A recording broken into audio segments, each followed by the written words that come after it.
वज़ीर सेहत खलीक भाई, डीन साहब, वाइस चांसलर, KMU का पूरा स्टाफ, हेल्थ डिपार्टमेंट का पूरा स्टाफ, हमारे सहाफ़ी बरादरी, मेरे खैबर पख्तूनख्वा की गयूर बहनों, उनके पेरेंट्स, सबको अस्सलाम वालेकुम वरहमतुल्लाहि वबरकातुहू। लदुमर डेर माइकुने मिखी दिलाय खोय खाइना माइकुने। मैं आप तमाम जितने भी मेरी बहनें हैं उनको दिल की गहराइयों से मुबारकबाद पेश करता हूँ। और मुझे आज आप सब पर फ़ख्र है। एक दौर था जब हम खैबर पख्तूनख्वा में सिर्फ़ और सिर्फ खुदकश धमाके देखते थे, बारूद देखते थे, गोलियां देखते थे।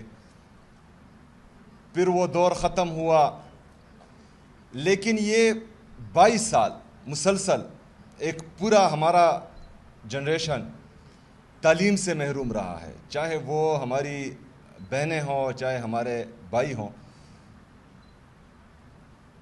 फिर 2018 से लेकर 2022 तक हमने अमन देखा। इमरान खान साहब की हुकूमत थी, पाकिस्तान के लिए पॉलिसीज़ बन रही थी, पाकिस्तानियों के लिए पॉलिसीज़ बन रही थी।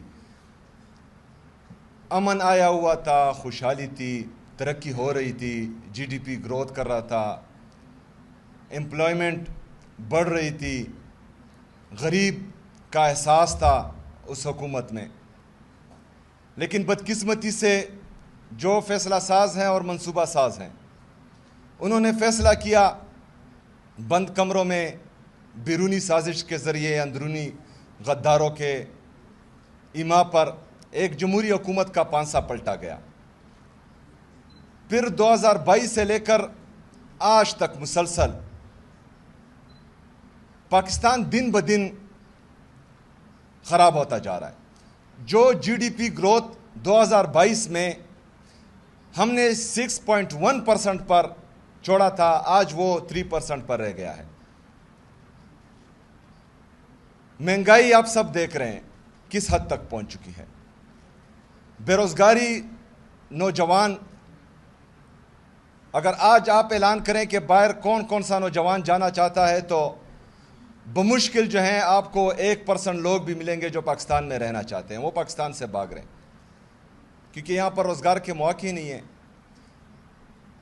ये फैसला साज, ये मनसूबा साज और इनके लाए हुए ये बंदे, इनकी वजह से आज हमारी 45% आबादी जो है वो गुर्बत की लकीर से नीचे पहुंच चुकी है। यानी तकरीबन 10-12 करोड़ लोग आपके आज गुर्बत की लकीर से नीचे हो गए।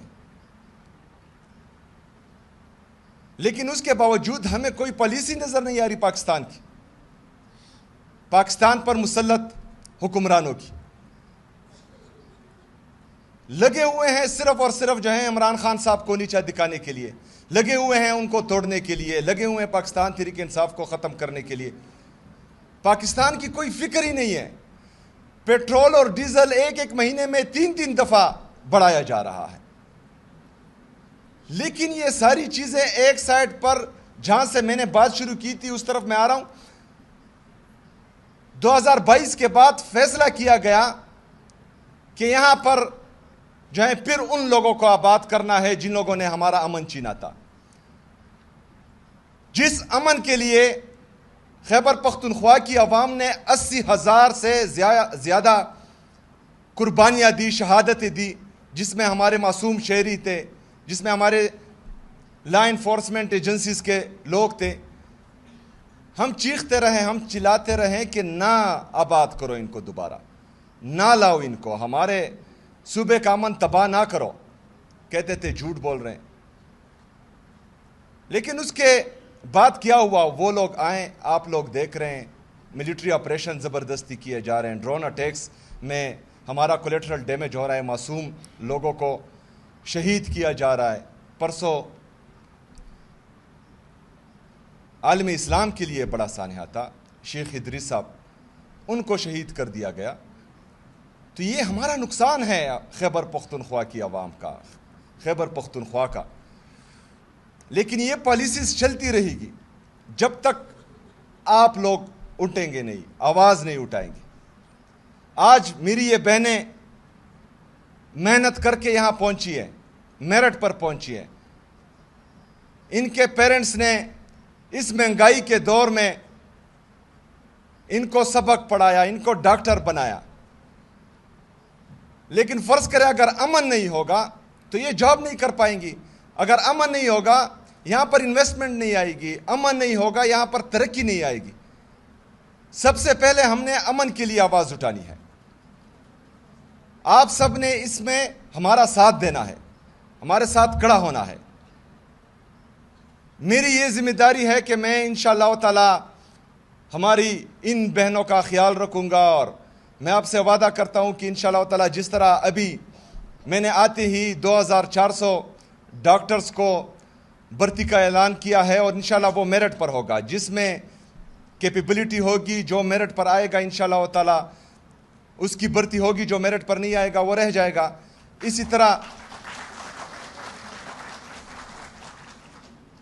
जिस तरह वाइस चांसलर साहब ने कहा, हमारे जो बड़े थे, क्योंकि हम कबायली हैं, यहाँ पर मेरे गैरतमंद पख्तून मशरान बैठे हुए हैं, तो हम जब छोटे थे तो हमारे घर में कोई औरत या लड़की बीमार होती थी तो कहा जाता था कि फीमेल डॉक्टर के पास लेके जाएं।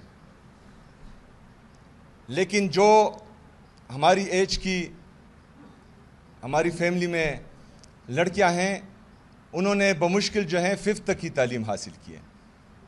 तो फिर जब हम बड़े हुए तो हम ये कहते थे कि मतलब जब लड़की बीमार होती है तो आप कहते हैं कि उनको फीमेल डॉक्टर से इलाज करवाएं। तो क्यों वो फीमेल डॉक्टर किसी की बहन नहीं है, किसी की बेटी नहीं है? तो इसीलिए आप सब ने, हमारी ये जो बहनें हैं, जिस तरह वाइस चांसलर साहब ने कहा कि इनको घर में नहीं बिठाना, इनको आपने जॉब के लिए अगर फ़र्ज़ करें रिश्ता भी हो, जिस तरह वाइस चांसलर साहब ने कहा, ये मैं नहीं कह रहा, ये वाइस चांसलर साहब के अल्फाज हैं कि इनके हस्बैंड से आपने लिख कर लेना है कि इन्होंने जॉब करनी है। तो अगर फ़र्ज़ करें आप लिख ले तो फिर जो है हुकूमत की ज़िम्मेदारी है कि इनको इंशाअल्लाह ताला जॉब भेजेगी। ये क्यों ज़रूरी है? आज पूरी दुनिया में नर्सिस की शॉर्टेज है। हमने नर्सिस इमरजेंसी ऑलरेडी लगाई हुई है। इसी तरह तकरीबन हमारी बहुत सारे BHUs, RHCs, THQs, DHQs, बाकी MTIs, इसमें डॉक्टर्स की कमी है। इंशाल्लाह ये 2400 के बाद भी हम मज़ीद भर्तियाँ भी करेंगे डॉक्टर्स की, तो हमें फ़ीमेल डॉक्टर्स की ज़रूरत है। तो आप लोगों ने सबसे पहले घबराना नहीं, फिर अपने हक के लिए खड़े होना है। इंशाअल्लाह ताला हम आपका साथ देंगे। मैं बहुत खुश हूँ आज यहाँ पर हमारी मर्ज एरिया की फ़ीमेल्स भी हैं। कितनी फ़ीमेल्स हैं हमारे मर्ज अज़ला से? हाथ उठाएं। माशाल्लाह। इंशाल्लाह इसको मज़ीद भी बढ़ाएंगे। हमारे कबायली अज़ला थोड़े महरूम रहे हैं तो इसको बढ़ाएंगे इंशाअल्लाह ताला। जो डीन साहब ने डिमांड्स रखी है उसको भी इंशाअल्लाह आगे लेकर चलेंगे। इनसे मैं राब्ते में हूँ। मैं एक दफ़ा फिर आप सबको दिल की गहराइयों से मुबारकबाद पेश करता हूँ। गर्मी ज़्यादा है, आपको भी लग रही है, इधर भी गर्मी है, तो इंशाअल्लाह ताला अगर ज़िंदगी रही इंशाअल्लाह ताला तो आप लोगों को कभी मायूस नहीं होने देंगे। शुक्रिया, बहुत बहुत शुक्रिया। जो हमारे दूसरे हाल में पेरेंट्स बैठे हुए हैं, मेरे गैरतमंद पख्तून, कबायली, पाकिस्तानी, आप सबको भी खिराजत तहसीन पेश करता हूँ मैं।